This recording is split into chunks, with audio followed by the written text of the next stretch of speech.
Hello all, welcome to Kerala stock market. Good morning. അപ്പോൾ ഇന്നത്തെ pre market സെഷനിലേക്ക് ആദ്യം നമുക്ക് പോകാം. ആദ്യം ഡോ ജോൺസിൻ്റെ ഫ്യൂച്ചർ നമുക്ക് നോക്കാം. ഡോ ജോൺസിൻ്റെ ഫ്യൂച്ചർ നോക്കുകയാണെങ്കിൽ പോസിറ്റീവ്ലി ട്രേഡ് ചെയ്യാൻ S&P ആൻഡ് നാസ്ഡാക്ക് ടോട്ടലി ഒരു ഫ്ലാറ്റ് ക്ലോസിംഗിലേക്കാണ് നീങ്ങിയത്.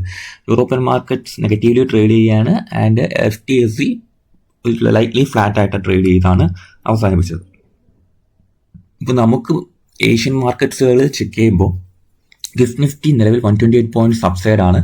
ഒരു ഗ്യാപ് ഡൗൺ ഓപ്പണിംഗ് ആണ് ഇന്നലത്തെ പ്രതീക്ഷയിൽ ഉണ്ടായിരുന്നത്. ബട്ട് മാർക്കറ്റ് ഹോൾഡ് ഓൺ ചെയ്യുന്നുണ്ട്. നിഫ്റ്റി ഒരു 130 പോയിന്റ്സ് അപ്സൈഡ് ആണ്. സോ ഈ ഒരു നില കണ്ടിന്യൂ ചെയ്യുവാണെങ്കിൽ നമുക്കൊരു 100+ പോയിന്റ്സിന്റെ ഗ്യാപ്പ് അപ്പ് നമുക്ക് പ്രതീക്ഷിക്കാം. ആൻഡ് ജാപ്പനീസ് മാർക്കറ്റ്സിൽ ഒരു ബുള്ളിഷ്നസ് കണ്ടിന്യൂ ചെയ്യുന്നത്. സ്ട്രേറ്റ് ടൈംസ് 13 പോയിന്റ്സ് അപ്പ് ആണ്. നിക്കി 1555 പോയിന്റ്സ് അപ്പ് ആണ്. ഹാങ്സങ് 168 പോയിന്റ്സ് അപ്പ് ആണ്. തായ്വാൻ വൈകിട്ട് 648 പോയിന്റ്സ് അപ്സൈഡ് ആണ്. സോ ഏഷ്യൻ മാർക്കറ്റ്സ് പൊതുവെ പിടിച്ചു നിൽക്കുന്നു എന്നൊരു സൂചന നമുക്ക് ഇവിടെ കിട്ടുന്നുണ്ട്. അപ്പോൾ നമുക്ക് നമ്മുടെ നിഫ്റ്റിയുടെ ചാർട്ടിലേക്ക് പോവുകയാണെങ്കിൽ ഇന്നലെ നമ്മൾ പറഞ്ഞ ലെവൽസ് നിങ്ങൾ ശ്രദ്ധിച്ച് കാണും. സിംപ്ലി നമ്മുടെ ലെവലിൽ തന്നെ മാർക്കറ്റ് റിയാക്ട് ചെയ്തു. ഈ ഒരു സോണിൽ കയറി മാർക്കറ്റ് ഡൗൺ സൈഡ് വരികയാണ് ഉണ്ടായത്. ഓക്കെ, പ്രൈസ് ആക്ഷൻ ബേസ് നോക്കുകയാണെങ്കിൽ ഒരു ചെറിയ ഗ്യാപ്പ് ഫില്ലിംഗ് കഴിഞ്ഞു ആൻഡ് മാർക്കറ്റ് ഇനി വെയിറ്റ് ചെയ്യുകയാണ്. നോക്കുകയാണെങ്കിൽ ഒന്ന് ഫ്രഷ് ലെവൽസ് ഒന്ന് പരിശോധിക്കാം. നമുക്കിവിടെ നോക്കുകയാണെങ്കിൽ ഞാനൊരു ടോട്ടൽ ഹോൾ സോണായിട്ട് വരയ്ക്കാം. മാർക്കറ്റ് ഇപ്പോൾ ചെയ്യുന്നതെന്ന് പറഞ്ഞാൽ ടോട്ടൽ ഹോൾ സോൺ വരച്ച് ഞാൻ കാണിക്കുകയാണ്. ഇപ്പം നിഫ്റ്റി നിൽക്കുന്ന റേഞ്ച് നിങ്ങളൊന്ന് ശ്രദ്ധിക്കുകയാണെങ്കിൽ 23,800 ആൻഡ് 23,260 ഈ ഒരു റേഞ്ചിന്റെ ഉള്ളിൽ കിടന്നാണ് മാർക്കറ്റ് ട്രേഡ് ചെയ്യുന്നത്. ഈ ഒരു സോണിന്റെ പുറത്ത് ഒരു മാർക്കറ്റ് വരികയാണെങ്കിൽ മേ ബി ഒരു ചെറിയൊരു റിയാക്ഷൻ നമുക്കവിടെ പ്രതീക്ഷിക്കാം. ഒരു അപ്സൈഡ് മൊമെന്റം നമുക്ക് പ്രതീക്ഷിക്കാം. ഈ 24,000 മേജർ ഒരു സപ്ലൈ ആയിട്ട് ആക്ട് ചെയ്യാൻ സാധ്യതയുണ്ട്. സോ എബോവ് 24,000 ഒരു ഗ്യാപ്പ് ഫില്ലിങ്ങിന് മാർക്കറ്റ് പോസിബിലിറ്റി കാണുന്നുണ്ട്. സോ ഇങ്ങനത്തെ സോണുകൾ വരുമ്പോൾ പ്രത്യേകത എന്ന് പറയുമ്പോൾ മാർക്കറ്റ് ആദ്യം ഒന്ന് ബയേഴ്സിനെ ട്രാപ്പ് ചെയ്യാനായിട്ട് ഒന്ന് അപ്സൈഡ് പോകും. ശേഷം ഒരു ഡംപ് ചെയ്ത് താഴത്തെ ലെവലിൽ വന്ന് വീണ്ടും ഈ ഒരു കൺസോളിഡേഷന്റെ ഉള്ളിൽ ട്രേഡ് ചെയ്യാനുള്ള പോസിബിലിറ്റി ഉണ്ട്. സോ നമുക്ക് അങ്ങനത്തെ ഒരു പോസിബിലിറ്റി ഉള്ളത് കൊണ്ട് തന്നെ നമുക്ക് 23,600 ഒരു ഡിമാൻഡ് സോൺ ആയിട്ട് ആക്ട് ചെയ്യാനുള്ള പോസിബിലിറ്റി ഞാൻ മുന്നിൽ കാണുന്നുണ്ട്. ആൻഡ് ഈ ഒരു ലിക്വിഡിറ്റി ഏരിയ ഉണ്ട് 23,390. അപ്പോൾ ഈ രണ്ട് സോൺസിൽ മാർക്കറ്റ് നല്ല രീതിയിൽ റിയാക്ട് ചെയ്യാൻ പോസിബിലിറ്റി ഉണ്ട്. അപ്പം ഇതിന്റെ ഉള്ളിലാണ് ട്രേഡ് ചെയ്യുന്നതെങ്കിൽ പോലും ഈ രണ്ട് ഏരിയ മാർക്കറ്റ് ഹോൾഡ് ചെയ്യുന്നുണ്ടോ എന്നുള്ളതാണ് ഇമ്പോർട്ടൻ്റ് ആയിട്ട് നിൽക്കേണ്ടത്. ആൻഡ് 24,000 ബ്രേക്ക് ചെയ്യുകയാണെങ്കിൽ മാർക്കറ്റ് വീണ്ടും ഒരു 200 പോയിന്റ്സിന്റെ അപ്സൈഡ് മൊമെന്റത്തിലേക്ക് മാർക്കറ്റ് പോകാനുള്ള പോസിബിലിറ്റി ഉണ്ട്. അപ്പോൾ ഇത്രയും ലെവൽസിലാണ് ഞാൻ മാർക്കറ്റ് ഇന്ന് ഞാൻ ഒരു പ്രതീക്ഷയോടെ കാണുന്നത്. ആൻഡ് ഈ ഒരു ഏരിയ, ഈ ഒരു ലിക്വിഡിറ്റി സോൺ 23,100 അബോവ് 22,920 ആൻഡ് 23,140. അപ്പോൾ ഈ റേഞ്ചിനുള്ളിൽ മാർക്കറ്റ് ട്രേഡ് ചെയ്യുമെന്നാണ് ഞാൻ പ്രതീക്ഷിക്കുന്നത്. അപ്പോൾ എന്തായാലും നിങ്ങൾ ഈ ലെവൽസ് ഒക്കെ ഒന്ന് പഠിക്കാൻ ശ്രമിക്കുക. ആൻഡ് ഗ്ലോബൽ മാർക്കറ്റ് അത്യാവശ്യം പോസിറ്റീവ് ആയതുകൊണ്ട് തന്നെ മേ ബി നമുക്കൊരു പോസിറ്റീവ് മൊമെന്റ് നമുക്ക് മേ ബി കിട്ടിയേക്കാം. എന്തായാലും 23,840 എന്ന് പറയുന്ന ഈ ഒരു സ്ട്രക്ചർ ബ്രേക്ക് ചെയ്തെന്ന് പറഞ്ഞ് മാർക്കറ്റ് ബുള്ളിഷ് ആവത്തില്ല. മേ ബി ബയേഴ്സിനെ ട്രാപ്പ് ചെയ്ത് തിരിച്ച് സോണിനുള്ളിലേക്ക് എത്തും.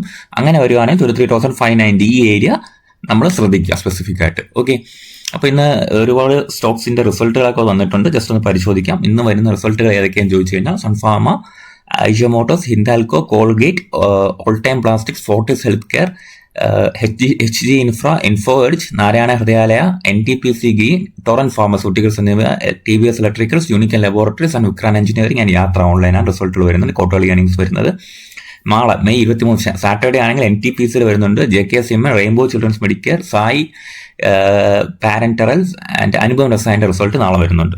ഇപ്പോൾ റിസൾട്ട് വന്ന കമ്പനികളിലാണെങ്കിൽ ഗെയിൽ ഇന്ത്യ ആണെങ്കിൽ പ്രോഫിറ്റ് സൈറ്റ്ലി കുറഞ്ഞിട്ടുണ്ട്. ഓറോബിന്ദയ്ക്ക് ആണെങ്കിൽ 903 crores ആണെങ്കിൽ നിന്ന് 921 crores പോയിട്ടുണ്ട്. ആൻഡ് നൈക്ക പ്രോഫിറ്റ് സൂം ചെയ്തിട്ടുണ്ട്. 20 കോടിയിൽ നിന്നും 78 കോടിയിലേക്ക്, അതായത് മോസ്റ്റ് ഒരു 78 കോടിയുടെ വർധന 78 കോടിയിലേക്ക് വളർന്നിട്ടുണ്ട്. അതായത് 286% വർധനമാണ് ഉണ്ടായിട്ടുണ്ട്. റവന്യൂ ഓൾസോ സോർ ചെയ്തിട്ടുണ്ട്. ഹൊണാസ കൺസ്യൂമറിന്റെ ആണെങ്കിൽ 25 കോടിയിൽ നിന്ന് 69 കോടിയിലേക്ക് വർധന ഉണ്ടായിട്ടുണ്ട്. ഓക്കെ, പിന്നെ RCF രാഷ്ട്രീയ കെമിക്കൽസ് ആൻഡ് ഫെർട്ടിലൈസറിന്റെ പ്രോഫിറ്റ് സർജ് ചെയ്തിട്ടുണ്ട്. 72 കോടിയിൽ നിന്ന് 156 കോടിയിലേക്ക്. നല്ലൊരു മൂവ്മെന്റ് ആണ് RCFന്റെ ഭാഗത്തു നിന്ന് ഉണ്ടായത്. അതിന്റെ റവന്യൂ ജമ്പും ഉണ്ടായിട്ടുണ്ട്. മാക്സ് ഹെൽത്ത് കെയറിന്റെ പ്രോഫിറ്റ് റൈസ് ചെയ്തിട്ടുണ്ട്. ഡാറ്റാമാറ്റിക്സ് കേബിൾ ആണെങ്കിൽ പ്രോഫിറ്റ് ഡിക്ലൈൻ ചെയ്തതായിട്ടാണ് ന്യൂസ് ഉള്ളത്. VA-Tech വാബാഗിന്റെ ആണെങ്കിൽ പ്രോഫിറ്റ് സർജ് ചെയ്തിട്ടുണ്ട്. 99 crores നിന്നും 128 crores മാറിയിട്ടുണ്ട്. ഓക്കെ, അപ്പം ബിക്കാജി ഫുഡ് ഇന്റർനാഷണലിന്റെ ആണെങ്കിൽ പ്രോഫിറ്റ് ഗ്രോത്ത് ഉണ്ടായിട്ടുണ്ട്. അതിന്റെ റവന്യൂ ജമ്പും ഉണ്ടായിട്ടുണ്ട്. അപ്പം നമുക്ക് കുറച്ച് സ്റ്റോക്സ് ഒക്കെ ഒന്ന് നോക്കാം. ഈ റിസൾട്ട് വന്ന കമ്പനികളിൽ തന്നെ നമുക്ക് കുറച്ച് സ്റ്റോക്സിന്റെ ഒക്കെ നോക്കാറുണ്ട്. ബിക്കാജിയുടെ നമുക്കൊന്ന് നോക്കാം. റിസൾട്ട് വന്ന കമ്പനികളുടെ ഒരു ടോട്ടൽ ഒരു സ്ട്രെങ്ത് എങ്ങനെയുണ്ടെന്ന് നോക്കാം. ഓക്കെ, അപ്പോൾ വീക്ക്ലി നോക്കുകയാണെങ്കിൽ ബിക്കാജി ഫുഡ്സ് ഒക്കെ അത്യാവശ്യം നല്ലൊരു ലെവലിൽ നിൽക്കുകയാണ്.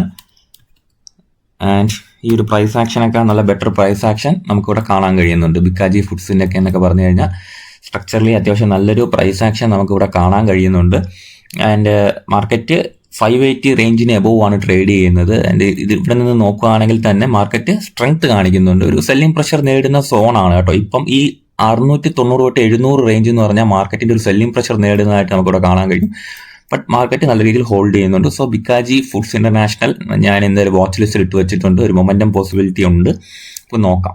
ഓക്കെ, എനിക്ക് ഇഷ്ടപ്പെട്ടു. നല്ലൊരു price action already ongoing ആണ്. എന്തായാലും 580 തന്നെ ആയിരിക്കും നല്ലൊരു ഡിമാൻഡ് സോൺ ആയിട്ട് ആക്ട് ചെയ്യുക. കാര്യം മുൻപത്തെ ഡിമാൻഡ് സോൺ ആണ്. ഈ ഡിമാൻഡ് സോണിന്റെ എബൌട്ട് ട്രേഡ് ചെയ്യുകയാണ് ബിക്കാജി ഇന്റർനാഷണൽ ഫുഡ്. ആൻഡ് പിന്നെ നമുക്ക് ശ്രദ്ധിക്കേണ്ടതെന്ന് പറയുന്നത് പിന്നെ വെൽസ്പൺ കോപ്പ് നോക്കണില്ല. നൈക്ക ഞാൻ ഓൾറെഡി മീഡിയം ടൈം കുറച്ച് കാലമായിട്ട് ഹോൾഡ് ചെയ്യുന്നുണ്ട്. കഴിഞ്ഞ കുറച്ച് മാസങ്ങളായിട്ട് ഇപ്പോൾ ഒരു ഈ ഒരു ഏരിയയ്ക്ക് പോകും 290 300 ഒക്കെ ഞാൻ പ്രതീക്ഷിച്ച് ഞാൻ ഹോൾഡ് ചെയ്യുന്ന സ്റ്റോക്കാണ് ഇ-കൊമേഴ്സ്, FSN ഇ-കൊമേഴ്സ് എന്ന് പറയുന്ന നൈക്ക എന്ന് പറഞ്ഞ കമ്പനി. ഞാൻ 230 റേഞ്ചിൽ അപ്പോൾ എന്തോ ആഡ് ചെയ്തതാണ്, കുറച്ച് കാലത്ത് മുന്നെയാണ് ആഡ് ചെയ്തത്. അപ്പം നല്ല രീതിയിൽ ട്രേഡിംഗ് നടക്കുന്നുണ്ട്, നമുക്ക് നോക്കാം. വെയിറ്റ് ചെയ്യുകയാണ് ഞാൻ. എന്തായാലും ഞാൻ ഇതിൽ നല്ലൊരു മൊമെന്റം പ്രതീക്ഷിച്ച് കുറേ കാലമായിട്ട് ഞാൻ ഹോൾഡ് ചെയ്യുകയാണ്.